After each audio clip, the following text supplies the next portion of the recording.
성경 말씀 창세기 5장 21절부터 24절 말씀입니다.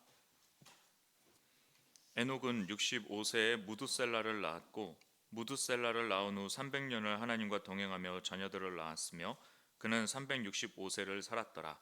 에녹이 하나님과 동행하더니 하나님이 그를 데려가심으로 세상에 있지 아니하였더라. 아멘.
동안 세월에 대해서 말씀을 나누겠습니다.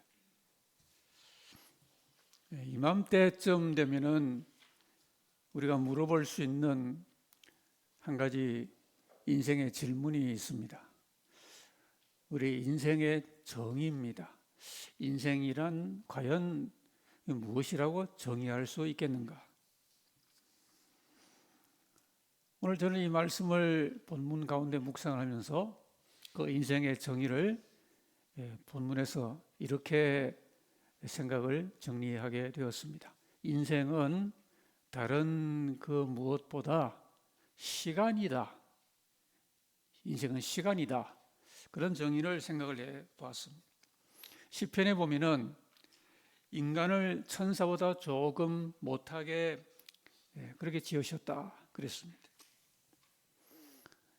오늘 이 첨단을 살아가는 우리 현대인들이 참 모든 것들이 풍부한데 근데 제한받는 게 거의 유일하게 제한받는 게 하나 있습니다. 이게 바로 시간입니다. 이건 아무리 과학을 발전시켜도 24시간을 단 1초도 늘릴 수도 없고요. 딱 인간에게 그만큼 제한이 되어 있습니다. 현대과학은 인간의 수명을 늘려보기 위해서 연구를 거듭하지만은 창세기 6장에 보면은 그들의 날은 120년이 되리라. 하나님께서 우리 인간의 수완에 관련된 이런 의미 깊은 말씀을 주셨습니다. 지상에 권력을 많이 가진 사람도 또 많은 재물을 가진 사람도 그저 자기 시간을 다 쓰면은 그 많은 권력 그리고 그 재물 다 놔두고 인생을 마쳐야 됩니다. 이건 어찌할 수 없는 도리입니다. 그래서 우리 인생은 살면서 뭘 쓰는 존재인가? 권력을 사용하고 물질을 쓰고 지식과 정보를 쓰는 것이라고 말하기보다는 우리는 살면서 시간을 쓰는 것이다. 그래서 성경은 그 무엇보다 금은 보화를 아끼라고 하지 아니하고 세월을 아껴라 그랬습니다. 에너지를 절약하기 전에 시간을 아껴야 되겠습니다. 이제 거의 다 지나온 2025년을 오늘 송년주일에 우리가 임하면서 이 시간이라고 하는 소중한 달란트를 한 해 동안에 사용해 왔습니다. 우리는 이 면에서 올 한 해 과연 잘 살아온 것일까? 나는 잘 살아왔는가? 내년에도 올해처럼 살면 될 것인가? 이런 질문도 한번 해봄직합니다. 우리 오늘 창세기 5장을 읽었습니다. 창세기 5장은 아담의 계보를 이 노아까지 담고 있습니다. 근데 이 계보의 기간을 오늘 본장에 의해서 계산을 할 수가 있습니다. 아주 보수적으로 계산을 해보면은 아담 후에 이제 노아가 셈을 낳는데 노아가 셈을 낳기까지 아담부터 1558년이라는 그런 계산이 나옵니다. 참 1558년 긴 기간이죠. 근데 성경 기자는 이 긴 세월 동안에 그 등장인물들의 출생과 성장과 또 후손을 출산하고 살아간 그 삶의 사이클을 여러 사람들을 적시해 주고 있습니다. 이 장에 등장하는 고대 인물들은 모두 10명이 나옵니다. 그런데 이들 가운데서 다른 사람들의 살아오던 그 삶의 패턴을 깨는 독특한 인물이 한 사람이 우리의 시선을 끄는데 그가 바로 에녹입니다. 노아는 이제 다음 장부터 주인공이고요. 확실히 이 5장에서는 최대의 특징적인 인물이 단연 에녹이에요. 에녹은 참 오늘 본문에 그리 길지도 않아요. 몇 절만 소개되어 있는데 평범한 것 같지만은 그러나 사실 우리가 깊이 생각을 해보면은 아주 독보적인 영성과 경건을 가지고 있는 그런 특별한 인물임을 보는 것입니다. 이 에녹으로부터 무두셀라, 그 다음에 라멕, 그리고 노아 이렇게 이어지죠. 히브리서 11장은 믿음장이죠. 이 믿음장에 이 창세기 초반에 나오는 이런 고대 인물들, 족장들의 인물 몇 사람이 나옵니다. 근데 아담이 없어요. 아담은 인류를 대표하여 잘해야 될 텐데 죄를 지었잖아요. 그래서 히브리 11장에 아담은 건너뛰고 아벨부터 나오죠. 그래서 아벨을 말하고, 그리고는 그 사이도 많은 사람이 있었을 텐데 바로 에녹으로 건너갑니다. 그리고는 노아로 또 건너뜁니다. 그러니까 히브리서 믿음장이 아벨 이후에 에녹 그리고 노아 이렇게 믿음의 그 위인을 우리에게 소개를 시켜주고 있죠. 그 1500년이 넘는 장장 긴 기간 동안에 수많은 인생들이 살았을 터인데 믿음으로 살아서 책에 기록할 가치가 있는 인물이 그렇게 극소수였단 말입니다. 수많은 사람들이 살았지만 하나님 눈에 띄인 사람, 그래서 믿음장에 기록된 사람은 그 시기에 단 3명이었습니다. 이 족장들의 평균 수명을 계산을 해보면 912년이 나옵니다. 어마어마합니다. 요즘 우리들 사는 현대인의 수명 거의 10배 정도죠. 그들을 그 수한보다 한 10분의 1 정도 사는 그런 길지 않은 생애를 우리가 살면서 올 한 해 우리 하나님의 은혜를 받고 12달을 지내왔는데, 우리의 살아온 날들, 특별히 올해의 그 시간들을 오늘 창세기 5장의 관점을 가지고 한번 되돌아보면서 복받는 삶의 비결을 교훈을 받고자 합니다. 첫 번째는 이 의인 에녹이 산 현세의 생애의 특징입니다. 오늘 본문 21절을 우리가 읽었습니다. 에녹은 65세에 무두셀라를 낳았고 이렇게 되어 있습니다. 근데 원문에는 저렇게 되어 있지 않아요. 구약 원문에는 중요한 말이 에녹이 살았다라는 말이 있습니다. 대부분의 영역에도 그 말이 있는데 한글 성경만 에녹이 살았다라고 하는 그 단어로 시작되는 말이 그냥 빠져 있어요. 그냥 에녹이 65세 이렇게 나오는데 중요한 우리가 짚고 넘어갈 부분이 이겁니다. 에녹이 살았다라고 히브리어 원문이 시작을 한단 말입니다. 직역을 하면 이렇습니다. 에녹은 65세를 살고 라고 되어 있습니다. 에녹 생애의 시작이죠. 여러분, 우리 삶도 언젠가 1900 몇 년 시작을 했습니다. 근데 우리 삶이 내가 원한다고 시작이 된 게 아니었습니다. 우리에게 생명을 주신 그분이 계셨습니다. 그분이 우리에게 뜻 가운데 생명을 주심으로, 인생을 선물로 주심으로 우리 생애가 시작이 됐었습니다. 그분이 뭔가 우리에게 소중한 인생의 소명을 이루게 하려고 우리에게 목적을 주어서 태어나게 하신 겁니다. 여기 중요한 말은 목적입니다.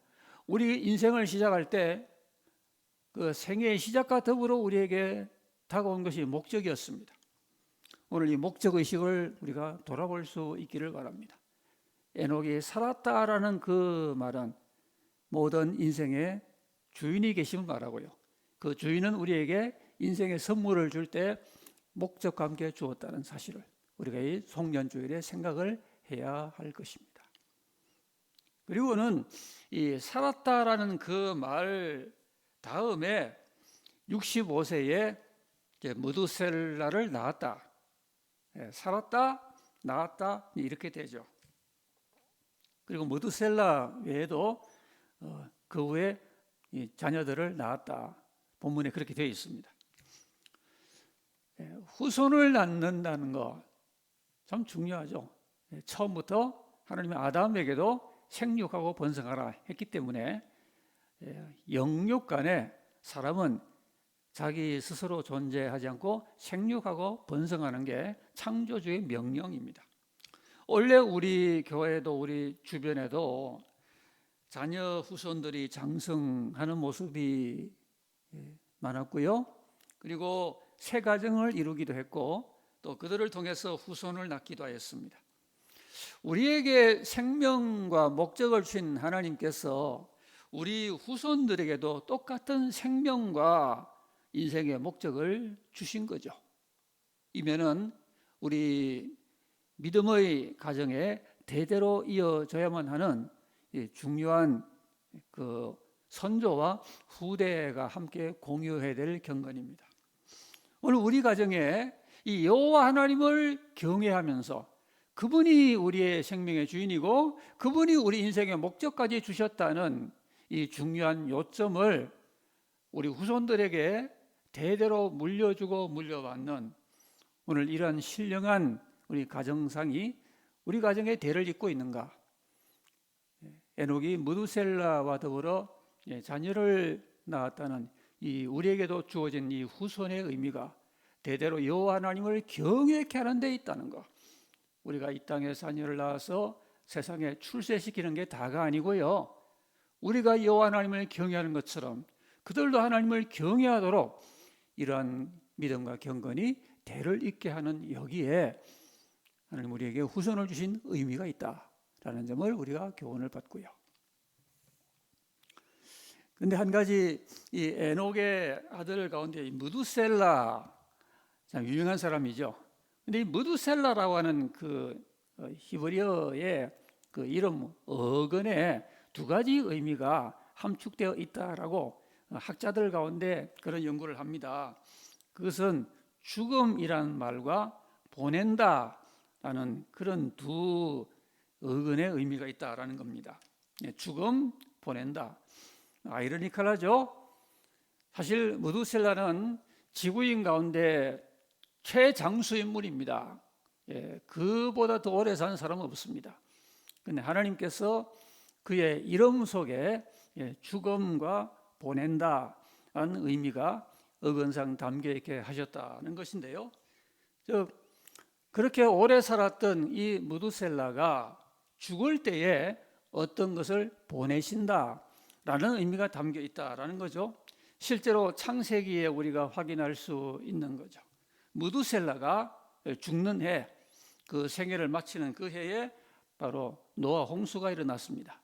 하나님께서 이 무두셀라가 죽을 때 홍수를 보내겠다는 참 이 수백 년 동안 사람들이 지켜보아야 했던 중요한 하나님의 섭리가 무두셀라의 이름에 담겨 있었다는 점이 우리에게 놀라운 마음을 갖게 합니다. 앞으로 여러분 우리가 후손들을 이제 저들의 미래에 하나님 앞에서 복받고 살아가기를 기대하는데요. 어떤 의미에서 좀 솔직히 걱정이 됩니다. 우리가 살아온 지난 수십 년 그 인생의 날들과 비교해서 지금 이제 자라난다든지 이제 20대, 30대 이런 우리 후손들이 살아갈 장래의 그 인생과 이 세상의 모습은 우리가 살아왔던 삶보다 너무 판이하게 다를 것 같거든요.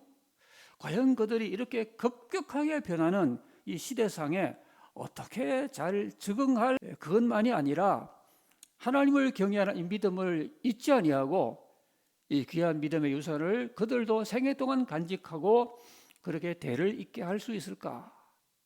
이 시대가 주는 그런 경랑과 그런 세찬 도전 앞에 그들이 견고하게 서서 인생을 살까? 이런 우려가 있는 것도 사실입니다. 자, 우리가 그 다음에 이제 교훈을 받는 에녹의 생에 결정적인 요소가 있습니다. 그것은 바로 22절 말씀이에요. 무두셀라를 이제 낳은 다음에 300년을 하나님과 동행하며 자녀를 낳았다 그랬습니다.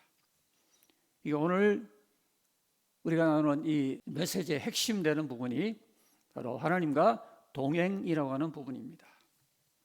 이게 동행하다라고 되어 있는데 원문의 단어는 걷는다라고 되어 있어요. 워킹을 하는 거예요. 우리 인생은 매일 실제적으로 이 바닥에 우리의 발을 내딛고 한 스텝 한 스텝을 걷는 거죠.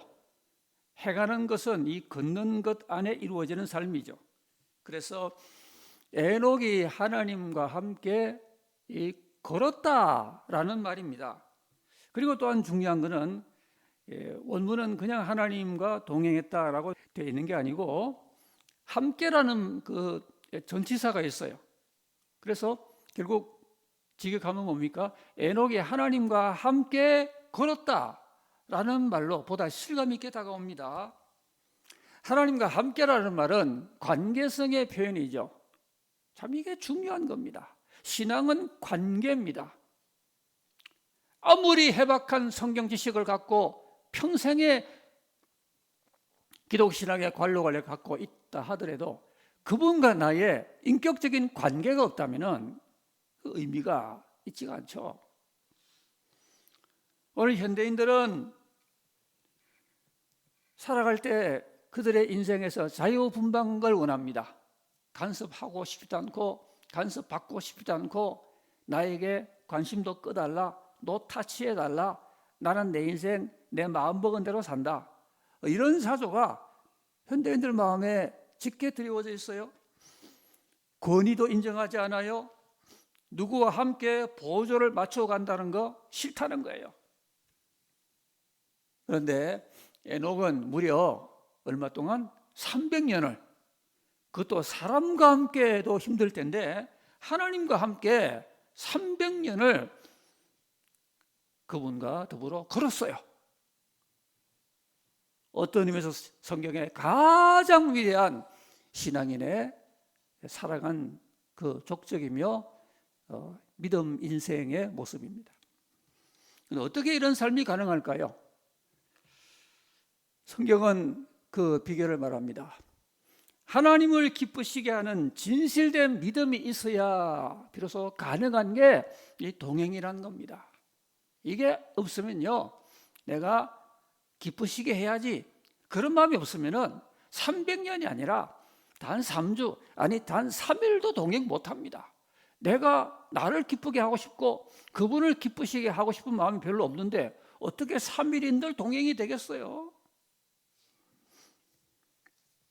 히브리서 11장 5절은 그래서 이런 말을 합니다.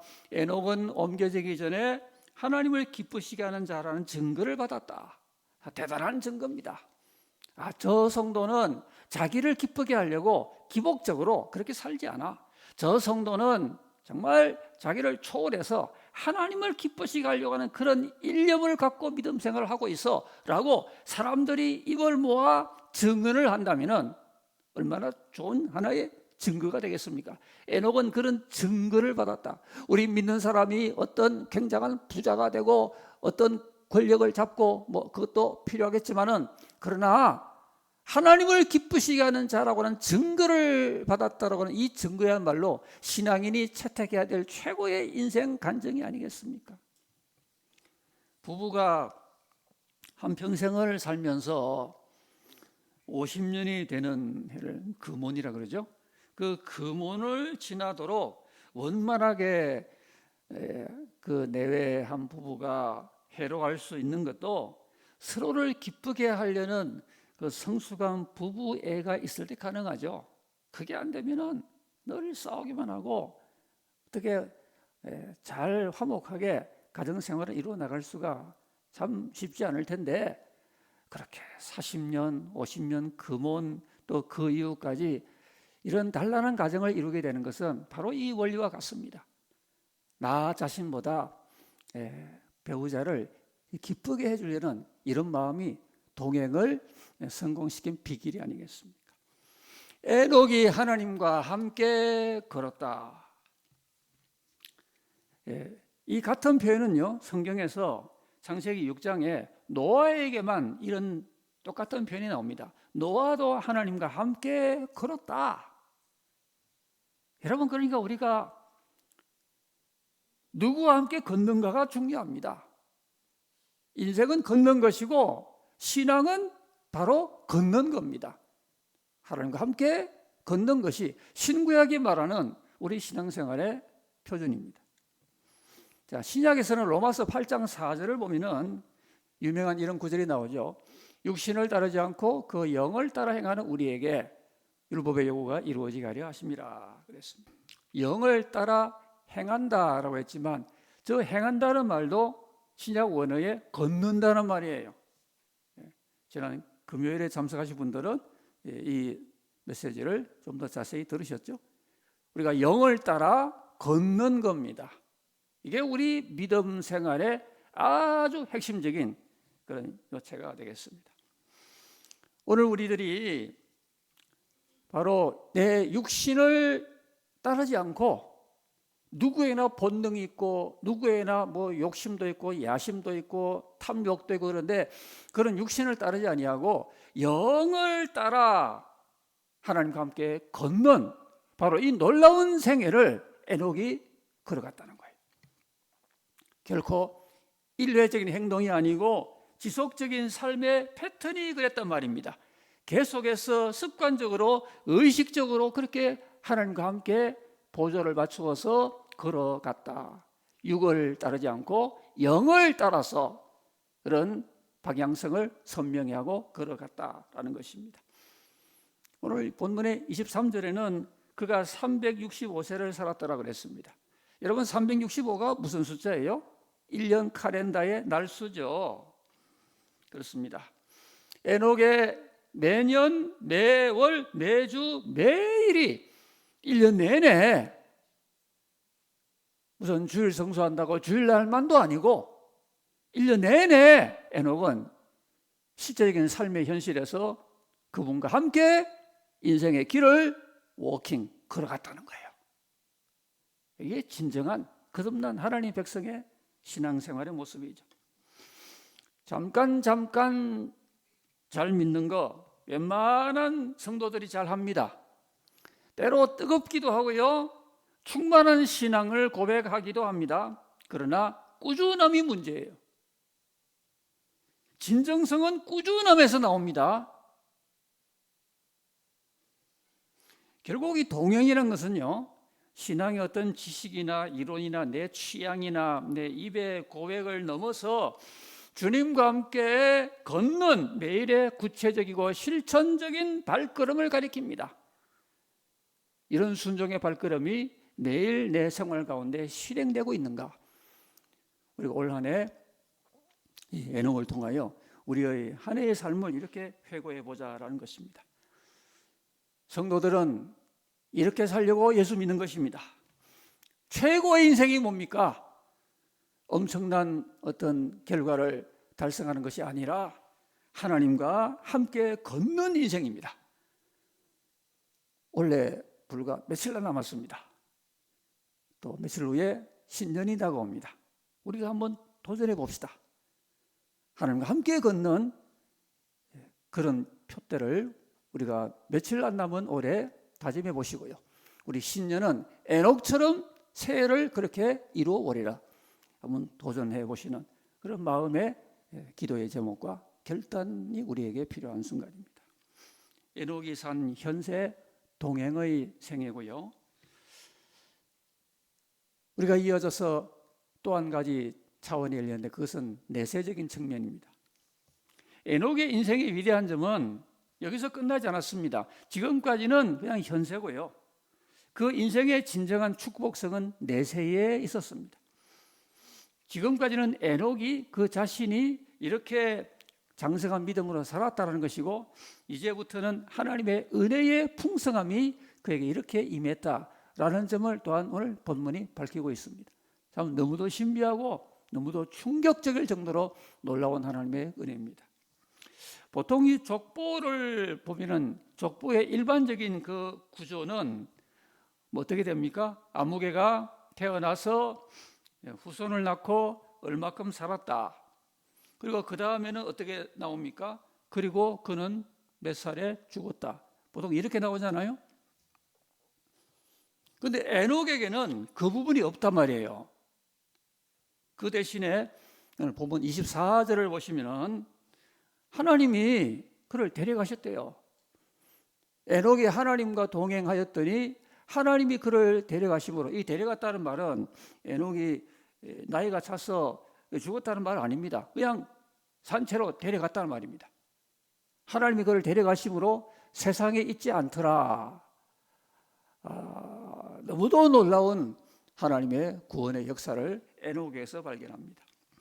히브리서는 11장에 보면은 이 부분에 대하여 그 시작의 기자로 또 자세히 이렇게 기록을 합니다. 에녹은 이날 이후 사람들에게 보이지 않았다. 그리고 그가 죽었다는 소식을 사람들이 듣지도 못했다. 그에게는 죽음이 없었다. 바로 하나님이 그를 옮기셨기 때문이다. 이렇게 기록을 하고 있어요. 참 놀랍습니다. 구약의 엘리야와 함께 죽음을 초월받은 신비한 인물이에요. 에녹은 죽음을 안 봤어요. 에녹이 그렇다고 죄 없는 인간은 아니에요. 그런데도 그는 생로병사 법칙에 대한 예외였습니다. 에녹을 보면은 죽음이 결코 절대적이 아니에요. 하나님이 에녹을 죽지 않고 산 채로 데려갔기 때문에 참 이걸 보면은 하나님의 구원의 능력은 사람을 죽음을 보지 않게도 하신다는 사실을 최초로 에녹에게서 하나님이 보여주신 것입니다. 하나님이 그를 데려가셨습니다. 그랬습니다. 하나님의 적극적이고 강력한 의지적인 행위를 의미하는 말입니다. 자연현상이 아니에요. 하나님의 능동적인 취하심입니다. 이 믿음장에서 히브리서에 그 앞에 이 세 의인이 각각 다른 방법으로 죽음을 이겼다는 것을 성경은 우리에게 말해주고 있는데요. 아벨은 어떻게 죽음을 이겼죠? 순교했습니다.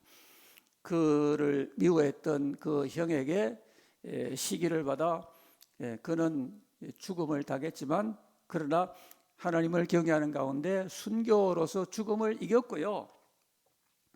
그리고 노아는 방주로 피신을 하고 보호받음으로 또한 이겼죠. 그 노아 당시에 수십억의 사람들이 다 수장을 당하는데 노아의 8 식구는 피신하여 보호를 받음으로 죽음을 이겼습니다. 그런데 에녹은 아예 죽음에서 데려감을 당했어요. 하나님이 죽음의 그 차원에서 옮겨버렸어요. 신약의 복음은 이 놀라운 은혜를 선명하게 선포합니다. 예수님이 마르다에 가신 말씀이에요. 요한복음 11장에서 나는 부활이요 생명이니 나를 믿는 자는 죽어도 살겠고 그리고 살아서 나를 믿는 자는 영원히 죽지 아니하리니 바로 이것이 에녹에 해당된 말이죠. 예수님을 믿는 사람은 죽어도 사는 거예요. 살아서 예수님 잘 믿는 사람은 영원히 죽지 않아요. 이 부분을 그 아득한 고대 시대의 에녹이 이 놀라운 부활의 영광을 하나님으로부터 몸소 체험을 받은 것입니다. 누가복음 17장에도 그 밤에 두 남자가 한 자리에 누워 있음에 하나는 데려감을 당하고 하나는 버려둠을 당할 것이고 두 여자가 함께 매를 갈고 있음에 하나는 데려감을 당하고 하나는 버려둠을 당할 것이다. 신약의 복음은 하나님께서 마지막 때에 에녹처럼 죽음을 보지 않고 데려가시던 사람들이 있다라고 선명히 가르쳐주고 있습니다. 이 놀라운 구속의 역사가 어디서 가능했나요? 바로 오늘 본문은 우리에게 이런 힌트를 주는 거죠. 에녹이 하나님과 동행함에 하나님이 그를 데려가셨다. 결국 이렇게 하나님이 산채로 데려가게 된 그 원인은 에녹의 삶에 있었어요. 평소에 살아갈 때 하나님과 함께 길을 걸었더니 그런 믿음의 생애가 하나님이 그를 산채로 데려가게 만들었던 원인이 되었단 말입니다. 오늘 우리가 매일 하루하루 믿음으로 살고 순종으로 산다는 게 이토록 중요한 거예요. 매일같이 하나님과 함께 동행하는 것이 우리의 영생을 보장하는 하나님의 언약적인 삶이 된다고 하는 것입니다. 에녹은 살아있는 동안에 신앙적인 삶의 모델이었고요. 죽음 이후에는 소망의 상징이 되었던 인물이 에녹이었습니다.